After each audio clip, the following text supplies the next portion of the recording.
오늘의 사건 반장입니다. 동물 심리 상담가이자 음악 강사라는 40대 남성의 집에서 성폭행과 폭행을 당했다는 제보가 들어왔습니다. 남성은 피해 여성의 부모를 살해하겠다는 협박도 일삼았다는 주장입니다.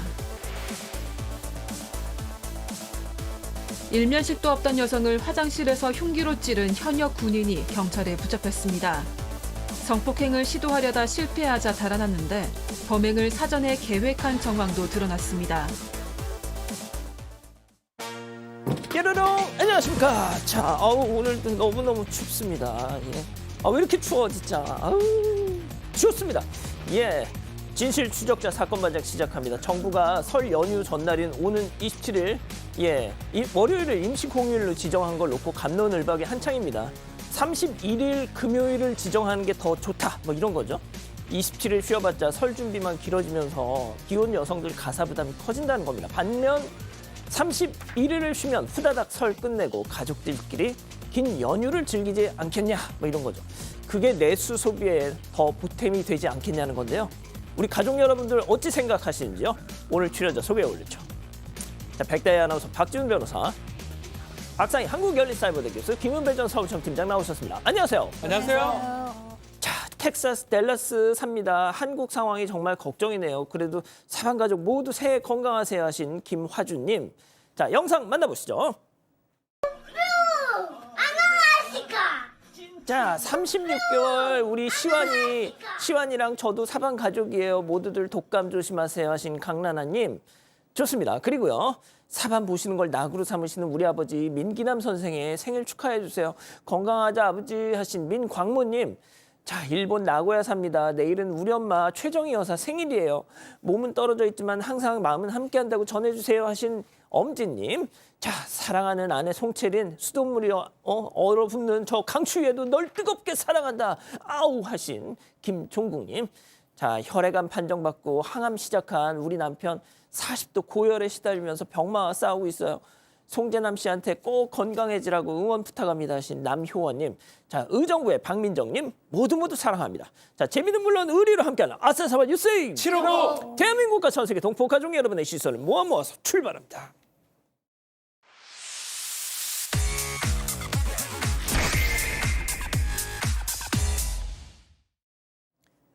달려보죠. 산책 중에 줍줍입니다. 제보 영상 만나보시죠. 한적한 주택가에 자리한 인쇄소 앞인데요. 강아지를 안고 산책하던 저 할머니, 그리고 곧장 명함이 든 비닐봉지를 집어 들고서는 요리조리 살피고는 유유히 그냥 사라져 버리는데요.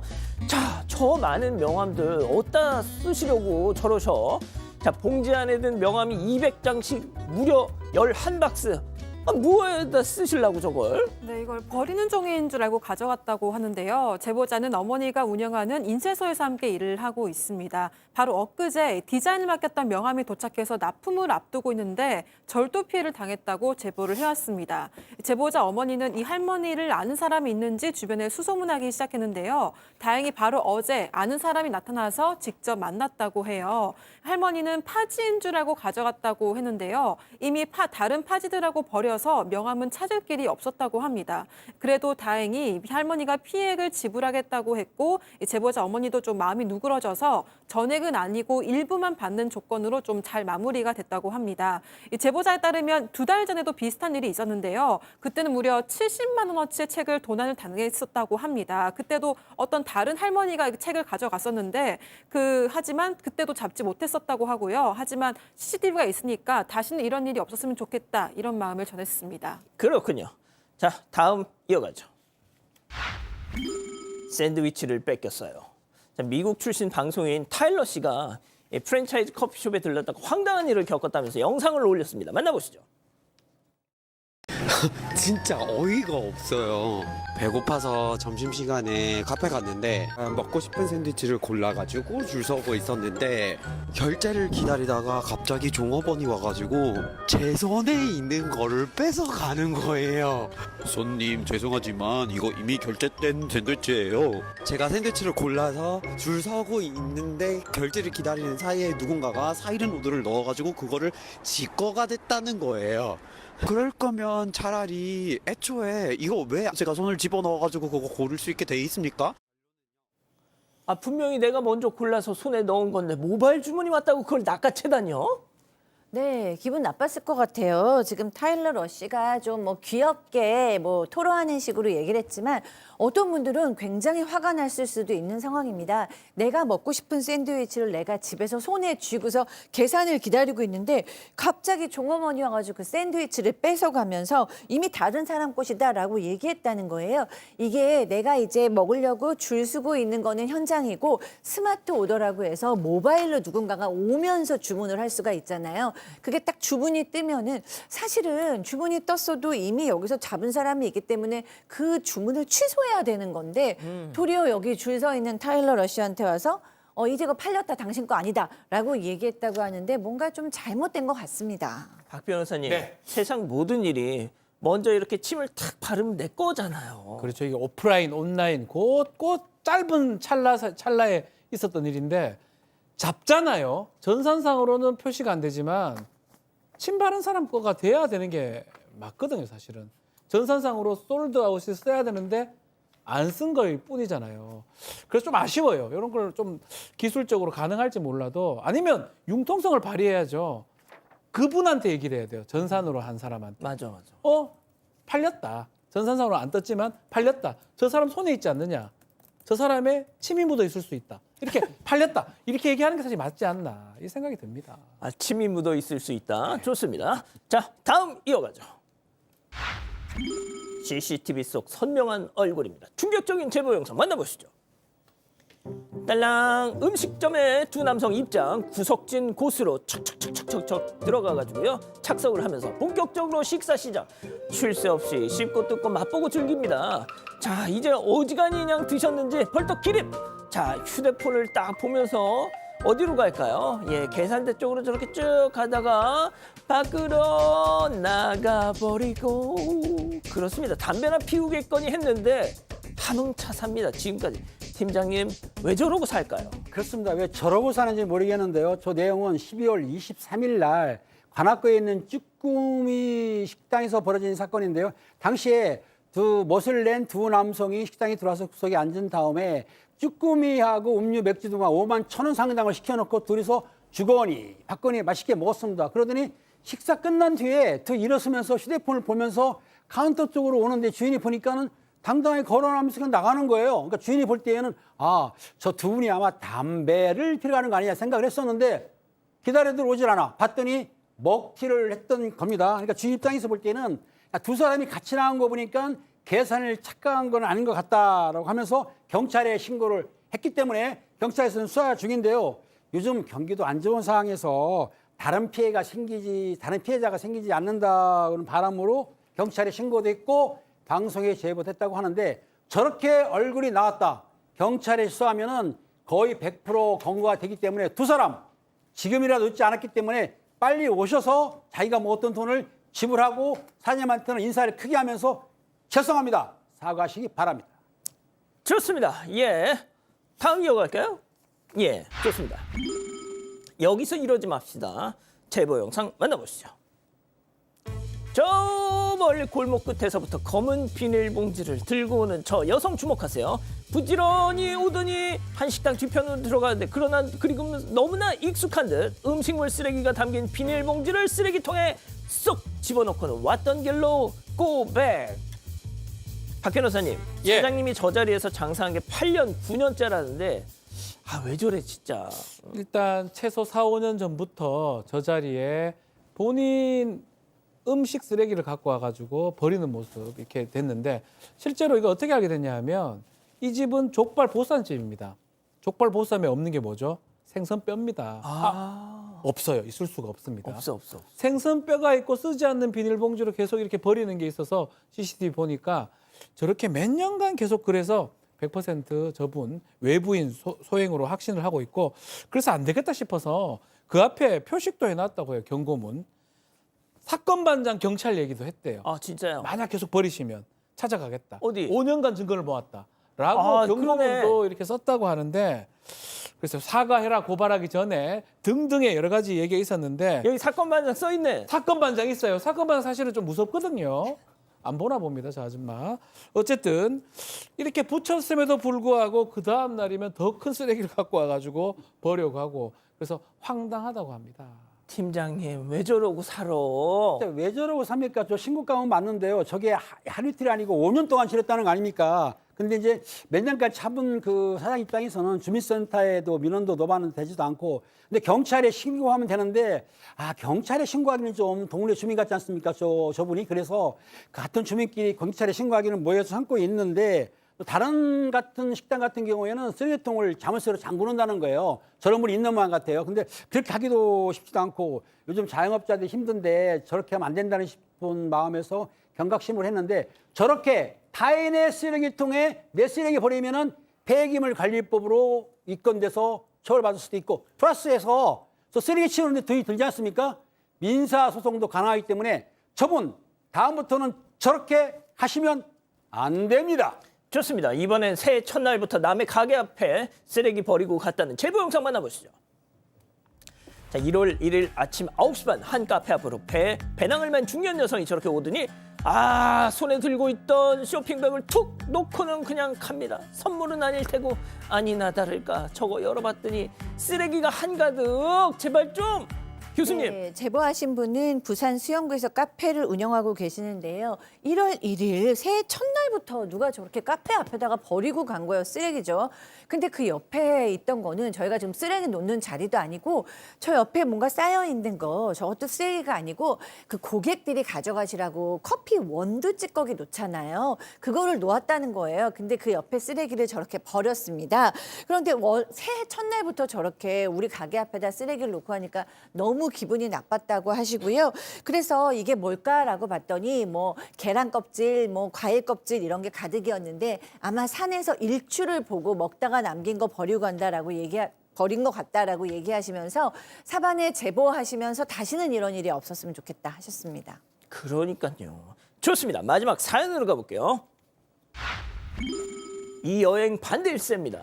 자, 집단지성의 판단을 받아보고 싶으시다면서 제보해 주신 사연 함께 들어보시죠. 안녕하세요. 여자친구와 단둘이 해외여행을 가겠다는 아들을 그냥 보내줘야 할지 고민인 40대 남성입니다. 큰아들이 작년에 대학에 입학해서 기숙사에 살고 있는데요. 대학에 들어가자마자 친구 소개로 난생 처음 동갑내기 여자친구를 사귀기 시작했습니다. 그러던 어느 날 갑자기 남자인 친구들이랑 2박 3일로 일본 여행을 가고 싶다고 하는 거예요. 허락해줬더니 여권도 만들고 바쁘게 여행을 준비하더라고요. 그런데 여행이 2주 남았을 무렵에 아들이 사실 여자친구랑 가는 거라고 폭탄 선언을 했습니다. 이제 겨우 20살인데 6개월 사귄 여자친구랑 국내도 아니고 해외라니 저는 절대 안 된다고 반대했어요. 하지만 아들은 여자친구 부모님도 허락했고 취소하려면 위약금 물어야 된다고 고집을 부렸습니다. 제가 너무 보수적인 건가 싶어서 어머니에게 얘기했는데요. 장모님까지 이 사실을 알게 되는 바람에 이제는 어머니 두 분도 절대 안 된다고 반대하면서 난리가 났습니다. 이 아내가 못 가게 하면 몰래 가니까 그냥 보내주자고 설득해서 우선은 알겠다고는 했지만 아무리 봐도 너무 이르다는 생각이 들거든요. 그냥 보내줘도 괜찮을까요? 자, 기다리고 기다리셨던 부처 핸즈업 타임. 지금 7천여 분의 우리 가족 여러분들 함께하고 계신데요. 자, 채팅창에 OX로 함께 참여해 보시죠. 참고로 오늘은 사연자의 이 아드님도 같이 방송을 보고 계신답니다. 자, 먼저 사연자 아버지입니다. 이놈의 자식 이거 야 인마 여기가 미국이야? 머리에 피도 안 마른 게 어디 여자친구랑 일본. 너 그럼 인마 네 여친이랑 같이 밥도 먹고 사우나도 가고 다 한다는 거 아니야. 야, 너도 너지만 네 여친네 집안 사람들 도대체 뭐냐 도대체. 딸내미가 남친이랑 여행을 간다는데 그걸 오케이 했다고? 집안 꼬라지 딱 봐도 각이 안 돼 임마 동그라미. 너무 좋아 너무 좋아. 자, 다음 아들이에요. 아빠 머리에 피 마르면 사람 죽어. 그리고 나 성인이야. 아빠 엄마 허락 없이도 결혼할 수 있는 나이라고. 아니 여친네 부모님은 잘 놀다 오라고 용돈까지 줬. 모냥 빠지게 왜 우리 집 어른들만 이렇게 난리야 난리는. 방송에서 고딩 엄빠도 나오는 세상인데 여친이랑 일본 가는 게 방송에 제보할 일이야. X. 자, 교수님부터 달려볼게요. 네, 뭐 사실 여행을 못 가게 한다고 안 가지는 않죠. 요즘은 뭐 고등학교 아이들도 사실 몰래 다니니까 말릴 수는 없는데 중요한 거 제가 이렇게 아까 아버지 편을 든 것은 아들의 태도 때문입니다. 그러니까 여행을 간다는 걸 너무 공견하니 당연하게 허락하라는 듯이 난 사실은 여자친구랑 여행을 가라고 얘기를 하면 어쩌라는 거예요. 그럼 부모님은 잘 갔다 와라라고 얘기하라는 건가요? 그리고 만약에 지금 본인이 19살에서 20살 됐는데 이제 성인이라고 얘기해서 모든 걸 다 결정할 수 있다라고 보면 경제적인 독립도 하셔야 되고 경제적인 경제적인 독립도 하셔야 되고 사실 공간도 따로 나가서 사실 수 있는 그런 능력이 있을 때 모든 걸 잘 본인이 결정하는 거예요. 청소년 기본법에서는 청소년의 나이를 사실은 9살부터 24살까지로 보고 있고요. 제가 아들을 키워보니까 22살 됐는데도 여전히 아이 같은 모습이 있거든요. 그래서 저는 엄마로서도 상담사로서도 공개적으로 당당하게 가는 거에 대해서는 반대입니다. 확실히 제가 지금까지 푸천전 많이 해봤지만 박상희 교수님은 오늘처럼 이렇게 진정성 있는 발언을 한 걸 처음 봤어요. 저는 사실은 이게 논리적으로 당신 아들이 있어가지고 예. 저 나이 때. 저도 똑같습니다. 지금 대학교 신입생 아들이 있고요. 비슷한 얘기를 했어요. 진짜? 이웃 나라 지금 간다고 방학 때 가면 안 되겠냐. 똑같은 상황 같아요. 그래서 친구들 남자 친구들하고 간다는데 만약에 이 아들이 가기 한 일주일, 2주일 전에 과연- 아빠 나 여자친구랑 갑니다. 여자친구 없는 걸로 제가 알고 있는데 와 그건 좀 못 받아들일 것 같거든요. 이거는 논리적으로 뭐 옳고 그르고 뭐 안 보내주고 못 보내주고 아니고 그러면 안 될 것 같거든요. 그래서 저는 사실은 이건 뭐 설득하려고 하는 게 아니고 제 마음이 안 됩니다. 마음이 안 되네요. 안 돼요. 못 간다 아들아. 안 된다 아들아. 나랑 가자. 좋습니다. 자, 은배 팀장님 좀 복잡해지신 것 같아요, 지금. 그렇습니다. 지금 그 박상희 교수님이라든가 박지현 변호사 하는 말이 맞아요. 저도 옛날에는 그렇게 생각을 했습니다. 당연히 그래야 되는데 이 청년들은 미성년자가 아니고 성인이고요. 또 그리고 둘이서 여성의 집에서 찬성을 했다 그러면은 그렇게 여성을 믿는 거예요. 약속 믿는 거고 또 중요한 거는 처음에는 거짓말을 했지만은 2주 전에 솔직하게 얘기했어요. 아빠, 나 사실은 여자친구랑 가. 이 두 사람이 거짓말을 할 수도 있습니다. 남자끼리 간다고 하지만 그렇게 말할 정도로 하면은 이 아들이 사실 착한 애예요. 그래서 부모님, 미성년자 아니고 성인들은 자기가 한다는 것 대해서 그 일본을 2박 3일 가던 뭐 유럽을 가던 간에 두 사람을 믿으면은 보내주는 게 맞다고 믿고요. 하지만 조건이 있습니다. 지금 내가 이렇게 좋은 말 하는 거는 예. 남의 아들이라 하는 거예요. 내 아들이면 노. 남의 아들이니까 예스. 혹시 내 아들이면 다리 몽둥이 똑?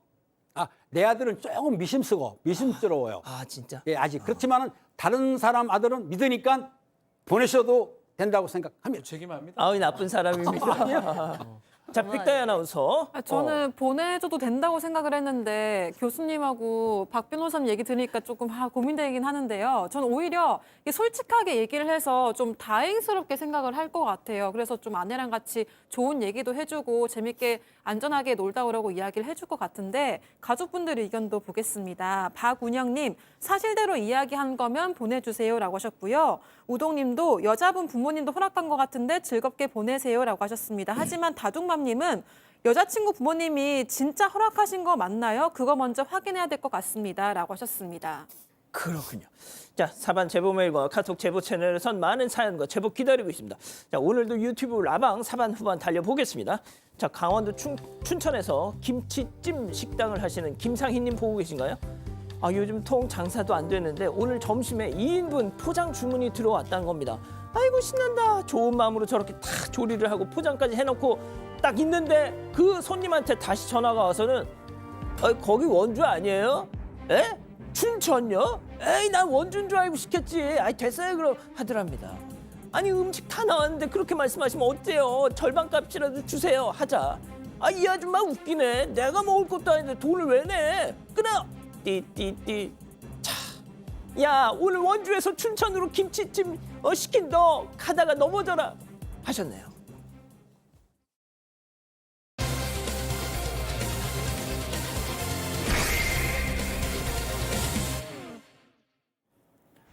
울산의 한 가정집입니다. 식탁에 한 남성이 앉아 있고 옷을 모두 벗은 상태인 여성은 바닥에 무릎을 꿇고 있습니다.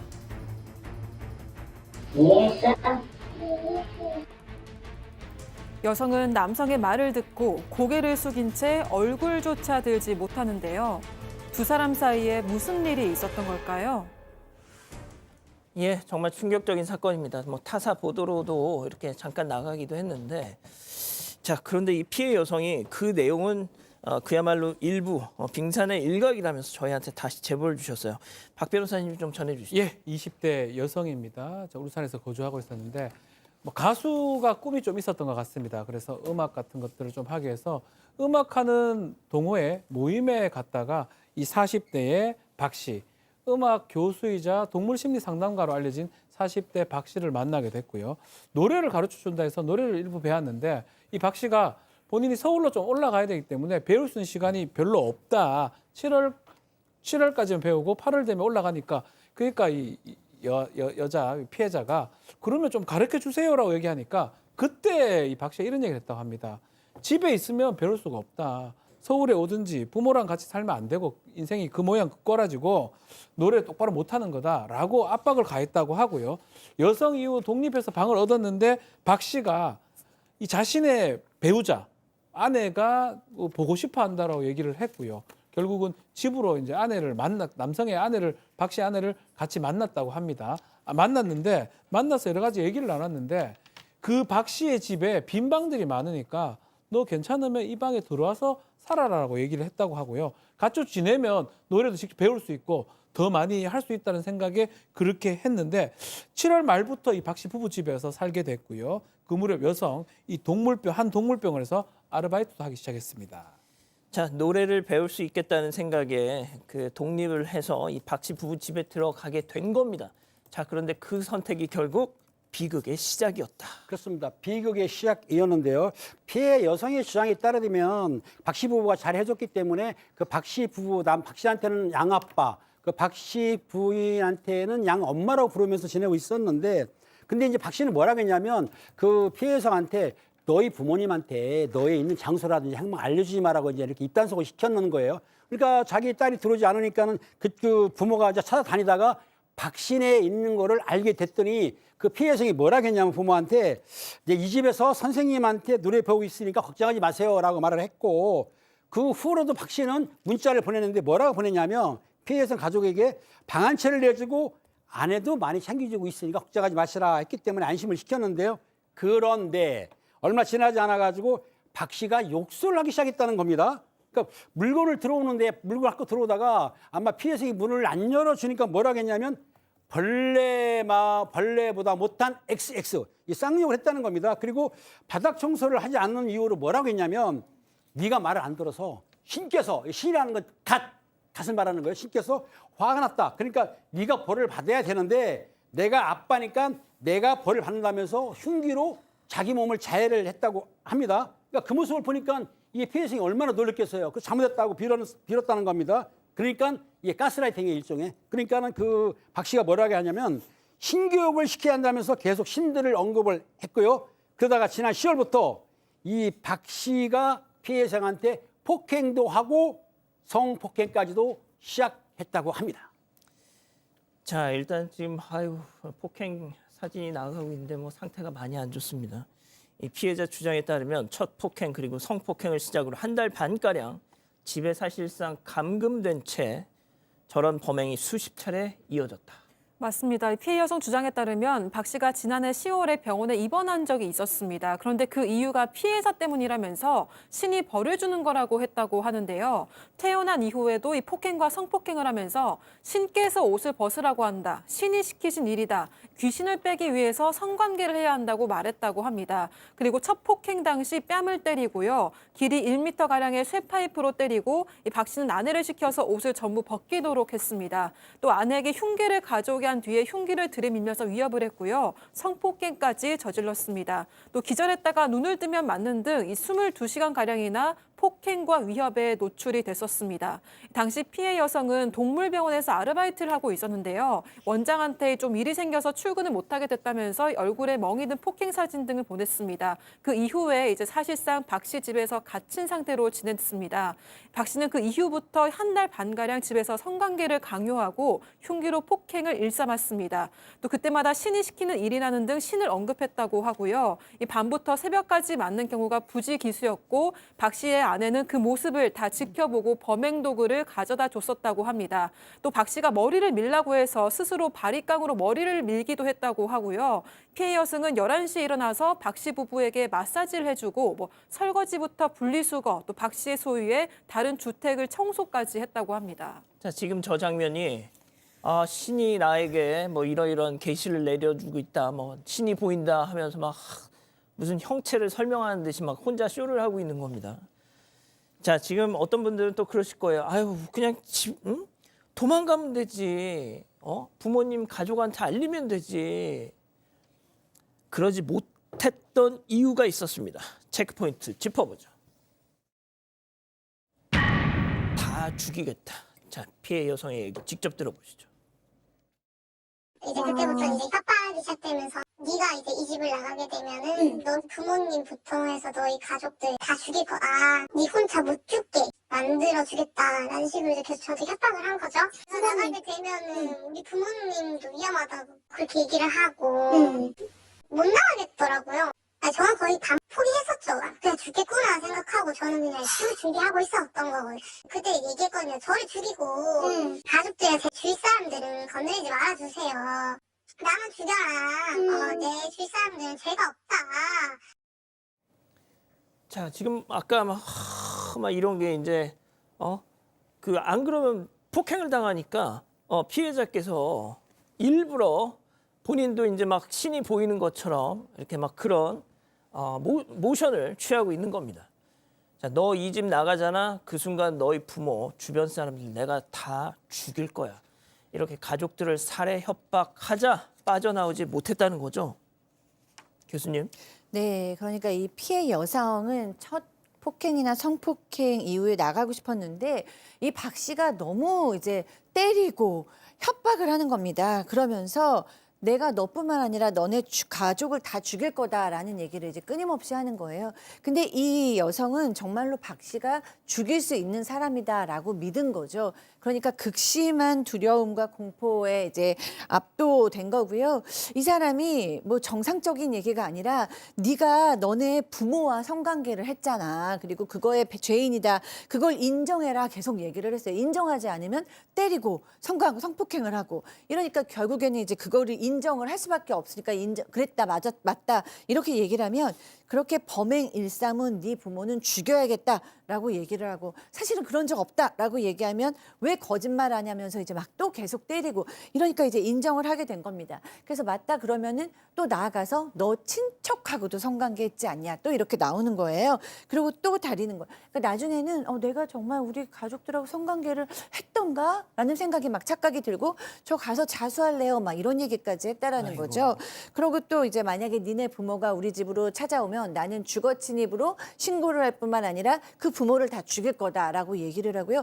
갑자기 막 스스로 자기를 막 때린 다음에 니네 부모가 혹은 네가 내가 때렸다고 얘기하면 나도 너네한테 맞았다고 얘기할 거다. 쌍방폭행이라고 얘기할 거다라고 막 얘기를 하니까 이 여성은 겁에 질려서 다 그냥 모든 걸 포기하게 되었었다고 합니다. 자, 이 피해 여성은 말이죠. 이렇게 있다가 가족들 얼굴도 못 보고 죽겠구나 자포자기 하셨대요. 자, 그런데 이 박 씨가 시킨 문자 한 통 때문에 저 지옥을 탈출하게 됐다고요? 네, 피해 여성 주장에 따르면요. 지난해 11월 24일에 박 씨가 아버지를 상대로 왜 나와 성관계했어? 라는 문자를 보내라고 강요해서 문자를 보냈다고 합니다. 그리고 옷을 전부 벗게 하고 무릎을 꿇리게 했는데요. 또다시 신을 얘기하면서 마지막 기회다. 성관계를 하라 하는데 왜 자꾸 성관계를 안 하냐. 성관계 안 하면 다 죽인다. 이해했냐라고 물어서 이해했습니다. 이렇게 답을 했다고 합니다. 이후 이 성폭행했다는 문자를 받은 부모는 좀 상황이 이상하다는 걸 느꼈고 이 여성을 찾아 나서기 시작을 했는데요. 그러다가 분리수거를 하러 나온 여성을 어머니가 발견을 했습니다.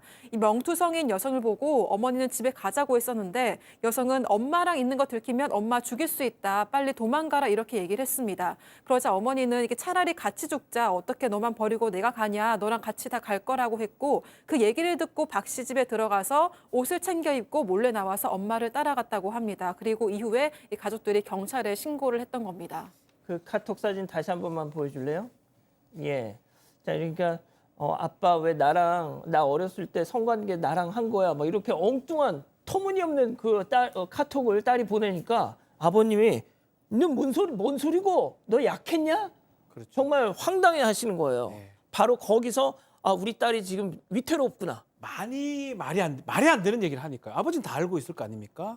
사실은 가스라이팅 당해서 저 문자를 보냈던 게 결정적 계기가 됐고 결국은 가게 됐고 경찰에 신고도 하게 됐죠. 체포가 됐습니다. 체포가 됐고 한 36시간 만에 뭐 유사 강간, 폭행 등의 혐의로 구속까지 영장까지 된 그런 상황인데 문제가 좀 있습니다. 여기가 울산 동부경찰서인데 이 울산 동부경찰서는 유치장이 없습니다. 없기 때문에 유치장이 있는 울산 북부경찰서에 이제 대부분 가고 거기를 표기를 해야 되는데 전산 표기를 울산 중부경찰서로 표기를 했습니다. 그래서 중부경찰서로 하고 여기 유치된다고 하고 검찰에 이제 보냈는데 문제는 울산 북부에서 지금 하고 있었는데 이 잘못 입력한 바람에 이게 장소라든지 시간 이런 게 구금할 장소가 정해져야 되거든요. 만약에 잘못된 장소가 된다면 불법 구금이 됩니다. 검찰 입장에서는 잘못된 것이다라고 부랴부랴 수기로 좀 바꿔달라고 했지만 전산으로 올라갈 때 잘못 기재가 돼가지고 결국은 불법 구금이 되고 10일 만에 피의자가 밖으로 나오게 됩니다. 구금자 잘못했다고 해가지고 일단 지방검찰청에서는 적법 절차 준수하기 위해서 어쩔 수 없고 다만 여성한테 경찰 인력을 보내서 보호를 강화했다라고 얘기는 하고 있습니다. 아니 그 전산상의 어떤 표기 오류 때문에 저짓을 했는데 그냥 내보냈다고요? 네, 장소가 잘못됐다고 해가지고. 아, 그게 그렇게 중요한 거예요? 장소 일시 매우 중요한데 전산이나 수기 오기가 되면 절대 안 되겠죠. 사실은. 아니 그래도 그렇지 저걸 그냥 풀어주면 어떡하? 자 들으신 것처럼 그런 오류 때문에 체포된 지 열흘 만에 아까 그 인간 성범죄 피의자 거리로 지금 나왔대요. 자 피해 여성과 이 박 씨 가해자 집이 차로 1, 2분 거리라는데 혹시나 마주칠까 봐 매일매일 좌불안석이었답니다. 자 그런데 그 불길한 예감 현실이 됐답니다. 직접 들어보시죠.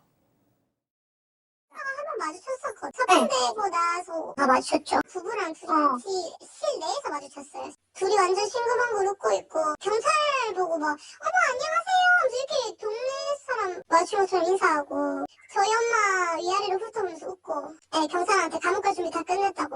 감옥 가기 전에 와이프 돈 벌어주고 가려고 일 좀 하려고 한다고.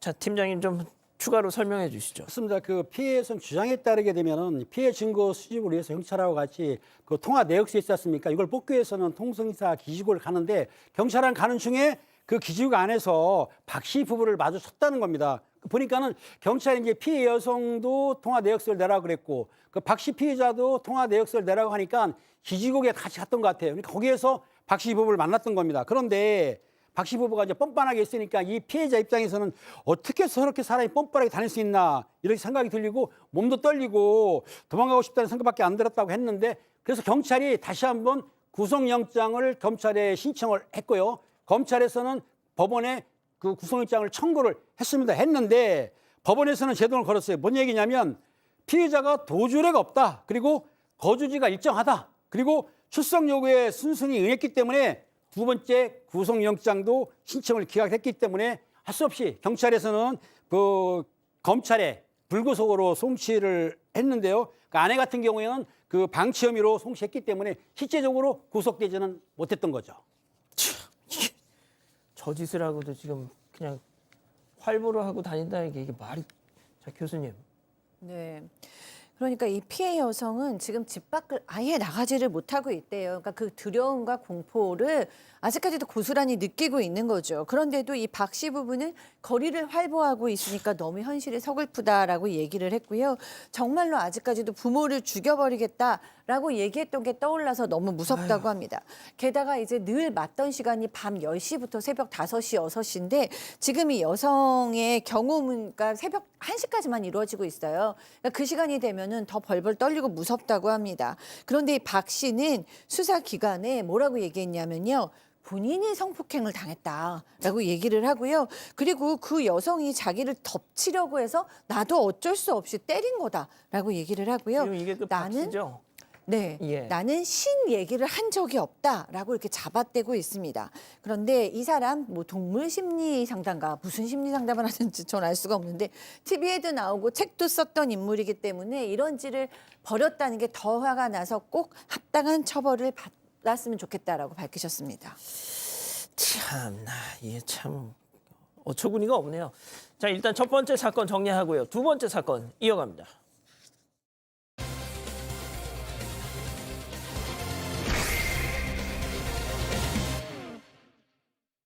일면식도 없던 여성을 화장실에서 흉기로 찌른 현역 군인이 경찰에 붙잡혔습니다. 성폭행을 시도하려다 실패하자 달아나는데 범행을 사전에 계획한 정황도 드러났습니다. 사건의 전말을 들여다봅니다.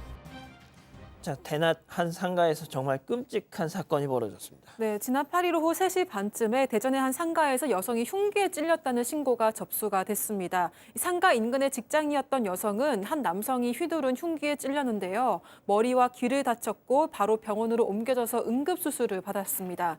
백바늘 정도 꿰매는 봉합수술을 받았는데 다행히 생명에는 지장이 없었지만 이 머리에는 10cm가 넘는 상처가 5군데나 생겼고요. 귀도 깊숙하게 뚫려서 연골까지 보였던 상황이었습니다. 여성을 찌른 20대 남성은 당시 휴가를 나온 현역 군인이었습니다. 부대에 복귀하는 당일에 이런 범행을 저질렀고 결국 체포가 됐습니다.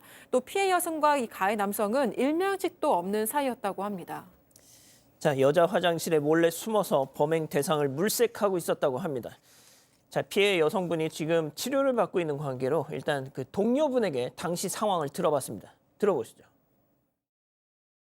화장실에서 이제 볼일을 보고 있었는데 어떤 남자가 그 옆칸으로 넘어와서 벽으로 피해자를 밀치고 이제 칼로 몇 번 찔렀어요. 정말 처참했죠. 피가 바닥에 이제 흥건하게 있고 벽에도 막 튀어 있고 그리고 범인이 옆칸에서 올라탔던 그 신발 자국까지 다 그게 눈에 보여가지고 너무 놀랐죠. 자, 저희가 일단 사정상 동료분의 목소리를 듣긴 했지만 피해 당사자 분께서 사건 반장에 직접 당시 상황에 대해서 작성한 글을 보내주셨는데요. 팀장님이 좀 읽어주시죠. 그렇습니다. 그 피해자가 화장실 칸에 들어가 있었는데 갑자기 위에서 우당탕탕 소리가 나니까 큰 소리가 나니까 피해자 깜짝 놀라서 위를 쳐다봤더니 아마 옆칸에 있던 가해 남성이 변기를 받고 벽을 타고 올라와서 피해자 있는 쪽으로 넘어오려고 하는 거예요. 그 피해자가 얼마나 놀랐겠습니까? 놀라니까 옷을 움켜쥐고 일어섰는데 남성이 피해자를 밀치더니 쥐고 있던 흉기로 다짜고짜로 찔렀다고 합니다. 당시 피해자는 뭘 말하냐면 당시 피가 많이 났기 때문에 그렇게 기억하고 있는데 실제로 당일 현장 사진을 보게 되면 화장실 칸은 그마저 보는 대로 사실은 처참한 상태였죠. 피가 튀고 했으니까 처참했겠죠. 그리고 가해자 또한 무슨 말이냐면 흉기를 휘두르다가 흉기로 자기 손을 다쳤던 것 같아요. 그러니까 그 피해자들 향해서 뭐라고 했냐면 나 여기 왜 손 다쳤지? 여기가 왜 빨갛지? 이런 당시 상황에서 볼 때는 그 가해자가 그 정말 의도가 알 수 없는 말, 좀 이상한 말을 피해자한테 했다고 합니다. 자, 여자 화장실에서 피해자를 기다리고 있다가 급습을 한 이자 분명한 목적이 있었습니다. 체크포인트 짚어보죠. 자, 대체 무슨 얘기인지 피해자 동료분 얘기 이어서 들어보시죠. 자기 군인인데 자기 오늘 죽을 거다 자살할 거다 이 얘기를 막 하다가 성폭행을 시도를 하려고 했어요. 와, 너 나 죽기 전에 너 한번 해야겠다. 그러면서 너 바지 벗어라 이러면서 칼로 위협을 하면서 그렇게 했다가 이제 피해자가 일단은 진정을 시켜야 되니까 알겠다 여기 화장실 칸이 좁으니까 밖으로 나가서 하자 뭘 하든 일단 나가자라고 해서 나갔던 거고 예, 그냥 미친놈이네요. 예. 그러니까요. 너무 끔찍하고 정말 납득이 되지를 않죠. 그러니까 나 군인인데 난 오늘 죽을 거다. 그러니까 나는 너랑 성관계를 한번 해야겠다라고 얘기하면서 여자 화장실 옆으로 들어가서 이렇게 담을 넘어가지고 와서 흉기로 막 찌르고 성관계를 하려고 했다라는 거 아니에요. 글쎄요, 이 여성이 그 순간에 이제 그래도 정신을 차리고 여기 너무 좁으니까 밖으로 나가자라고 얘기를 해서 유인을 했고 다행히도 밖에 나오니까 또 국도에서 사람 소리가 들렸다고 합니다. 그러니까 이 남성이 더 이상 이제 뭐 협박이나 이렇게 폭력을 하지 못하고 대치가 되면서 이 일은 이제 더 이상 폭행으로는 가지 않았는데 이 남성이 죽음을 결정했기 때문에 뭐 사리 분별도 안 되고 제정신이 아니었다고 이해한다고 해도 우리가 죽음을 결정했다고 해서 죄 없는 여성을 흉기로 찌르고 협박을 하고 성폭행을 하진 않잖아요. 그러니까 이 남성은 타고난 본성적으로 굉장히 좀 흉악하고 포악하고 폭력적인 사람이구나라는 걸 유추할 수가 있겠습니다. 자, 성폭행 시도가 미수에 그치자 이자는 피해자에게 또 다른 요구를 했다는데요. 자, 신고도 안 하고 다른 사람한테 얘기도 안 하겠다. 그렇지만 피를 너무 많이 흘렸기 때문에 병원에 가야 되는 거 아니냐라고 이 피해자가 얘기를 했고요. 그렇지만 계속적으로 성관계나 이 성폭행을 시도를 하려고 했고 요구를 했던 것 같습니다. 피해자가 가해자한테 너 피 많이 나니까 네. 병원 가라. 네. 진정을 시키려고 했군요. 예, 그럼에도 불구하고 계속적으로 뭔가 하려고 했던 그런 모습이고 그러면 안 되면 손으로 담잡아보자. 악수 한번 하자. 이런 얘기를 또 했다고 해요. 그렇게 하니까 악수를 하면 그 손을 잡고 다시 또 흉기를 사용하거나 공격할 것 같은 불안감이 느껴서 그냥 가라고 이걸 복구를 하긴 했는데 가해자가 끝까지 악수를 하자고 고집을 피웠고 마지못해서 피해자가 응했다고 합니다. 그 이후에 이제 문을 열고 스스로 떠났다고 하고요. 피해자는 사실 겁이 많이 나서 20분 만에 가까스로 화장실에서 벗어났다고 합니다. 그 이후 밖에 나와서 동료한테 도움을 요청했고 경찰에 신고하고 응급실로 이송이 됐다고 합니다. 피해자가 저놈한테 너 병원 빨리 가라. 너도 피 많이 난다 하니까 야 그럼 나랑 악수 한번 하자. 진짜 제정신이 아닌 놈 같은데. 자, 가해자는 범행 현장에서 나가서 어디로 갔습니까? 네, 곧장 근처 아파트 안으로 달아났습니다. 그런데 이 피해 여성이 신고한 시간이 오후 3시 반이었는데요. 경찰이 15분 만에 이 가해자 위치를 알아내고 체포를 했습니다. 여성이 신고하고 나서 경찰에게 이 신고가 하나 더 들어왔다고 합니다. 상가 옆 아파트에서 아들이 극단적인 선택을 하려고 한다 이런 내용이었는데요. 출동했던 경찰은 이 아들이 가해자임을 직감을 했고 아파트 옥상 앞 계단에서 발견을 했던 겁니다. 정확하게 밝혀지지는 않았지만 가해 남성의 부모님이 이 가해자에게 어떤 연락을 받고 경찰에 신고한 게 아닌가 이런 추측이 되고 있는 상황이고요. 경찰은 현역 군인을 이 성폭력 범죄 처벌 등에 관한 특례법 위반 혐의로 입건을 하고 조만간 구속영장을 신청할 예정이라고 합니다. 박 변호사님이 예. 군 법무관 출신이시잖아요. 네. 이 자식은 어떻게 되는 겁니까? 자, 그럼에도 불구하고 군사경찰, 군검찰, 군사법원이 아닌 민간 경찰로 갈 가능성이 높습니다. 왜요? 성범죄이기 때문에. 예? 성범죄입니다. 성범죄. 아. 성범죄는 민간 경찰에서 조사를 할 거고요. 구속영장도 하면 민간 경찰이나 뭐 법원을 통해서 발부가 될 가능성이 높습니다. 조사를 좀 했는데 일단은 가해 남성 범행 하루 전에 마트에서 흉기를 샀다고 하고요. 배수구에 범행 후에 버리는 이런 정황도 미리 준비했다고 합니다. 아마 계획적으로 보이고요. 다만 이제 자신은 흉기 휘두른 사실이나 이런 것들은 기억 안 난다고 경찰에게 진술을 했다고 하는데 이 술이나 약물 부분 이런 부분들을 좀 더 확인해야 되는데 일단은 음주 사실은 확인이 안 되고 있습니다. 중한 범죄를 저질렀기 때문에 아마 경찰 또 검찰 법원을 통해서 재판을 받을 것으로 보입니다.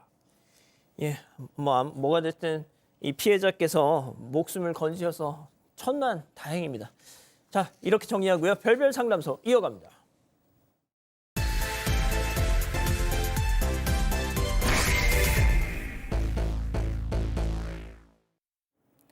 한 커플이 백화점에서 쇼핑을 즐기고 있습니다. 여성은 남성에게 고급 시계를 선물하고 비싼 양복까지 거침없이 결제하는데요. 그런데 여기서 반전이 있습니다. 여성의 직업이 무직이라는 겁니다. 그렇다면 여성이 마음껏 휘두르는 이 황금 카드의 진짜 주인은 누구일까요?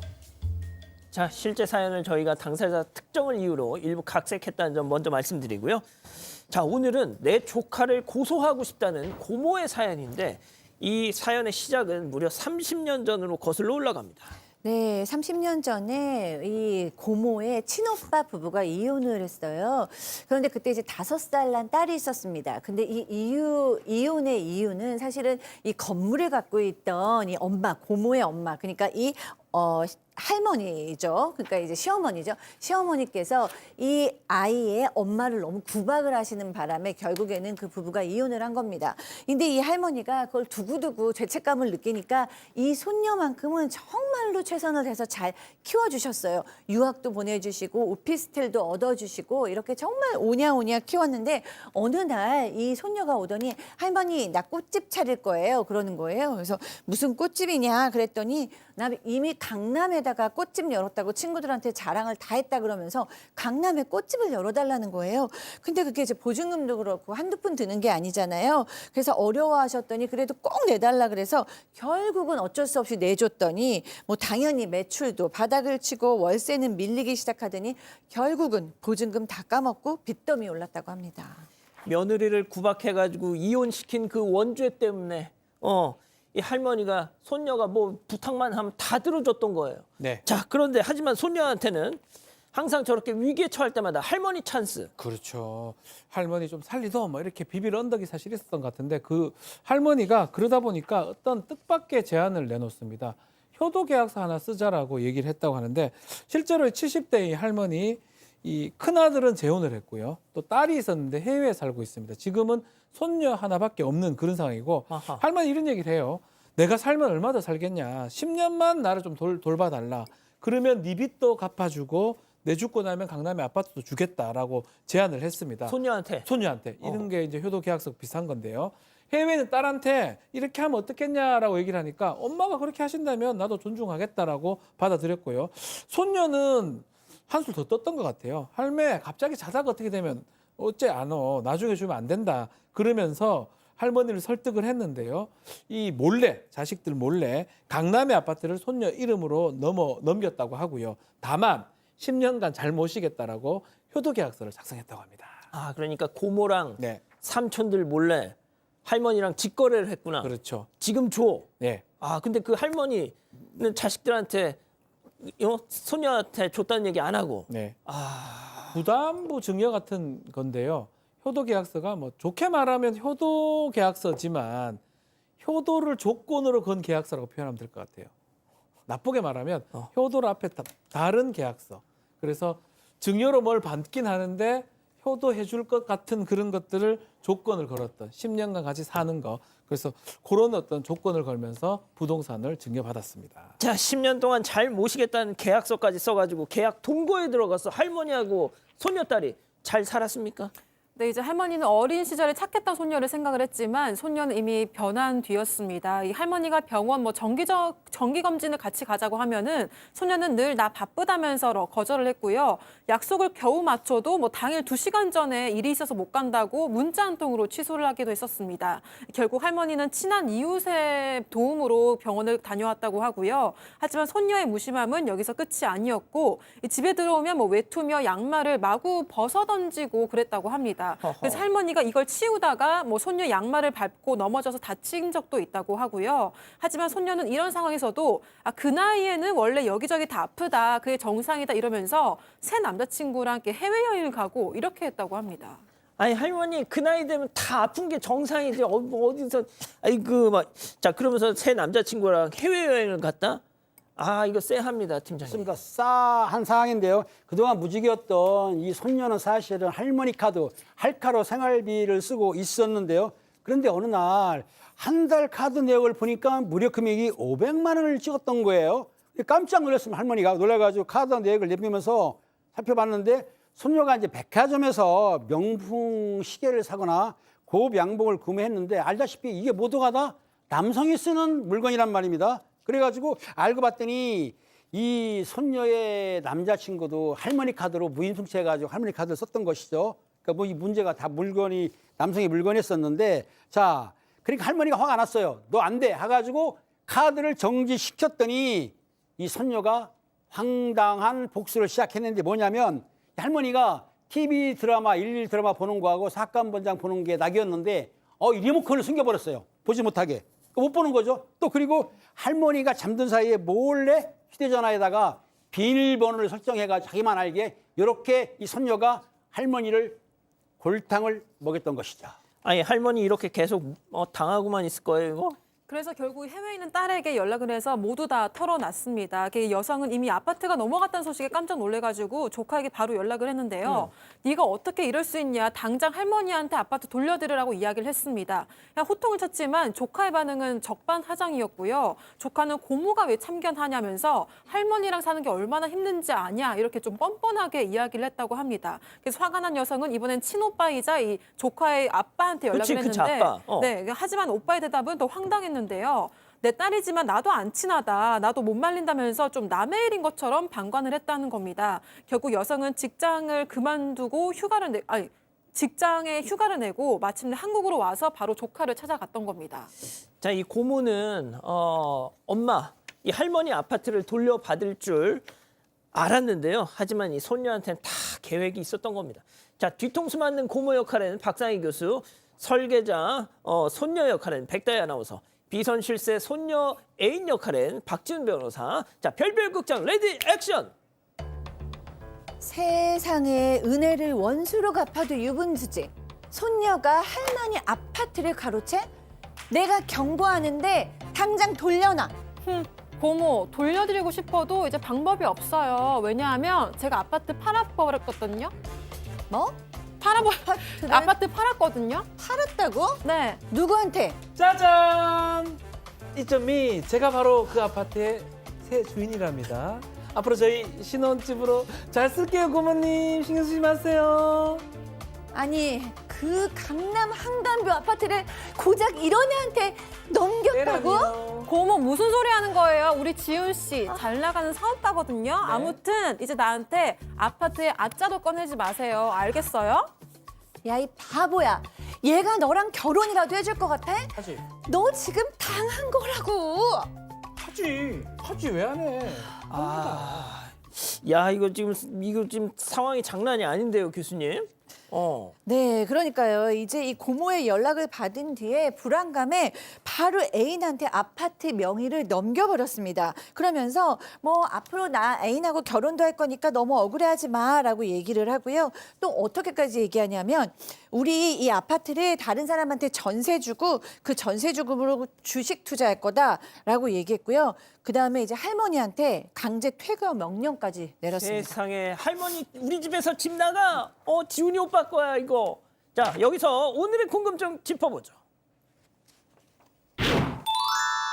돌려받을 수 있습니까, 박 변호사님?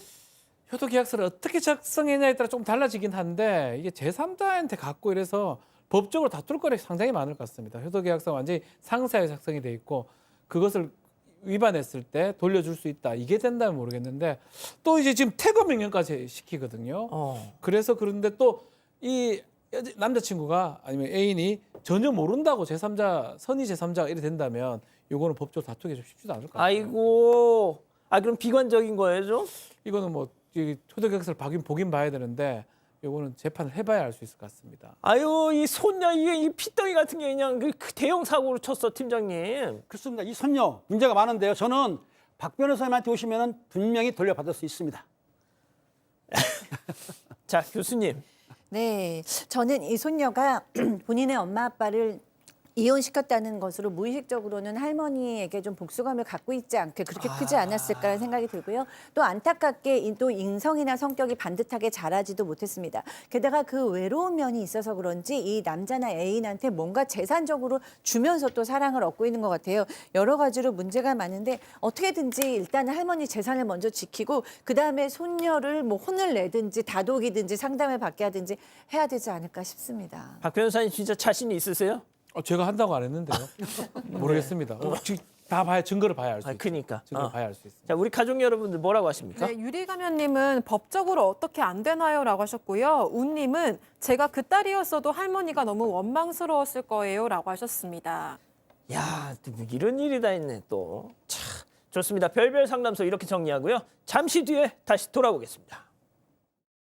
셰프라면 특별한 점심을 하고 싶잖아요. 갈릭 라이스로 감칠맛과 풍미를 주고 마늘은 저를 미치게 하죠. 치킨 텐더와 간 양념으로 완성. KFC 캔치밥. 점심도 역시 KFC. It's a finger licking good. 평생 HPV에 감염될 확률은 80% 이상으로 보인다. 발병 시 4개의 암을 유발할 수 있다.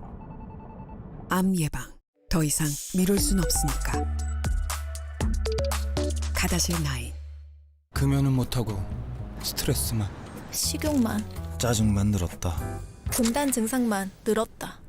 니코레트는 7가지 금단 증상을 효과적으로 완화해 금연 성공을 도와줍니다. 약국이라 믿을 수 있는 니코레트. 빈틈없는 흡입력. 흡입과 물걸레를 한 번에. 쿠쿠, 이 바닥을 깔끔하게 평정. 쿠쿠 파워클론 무선 청소기.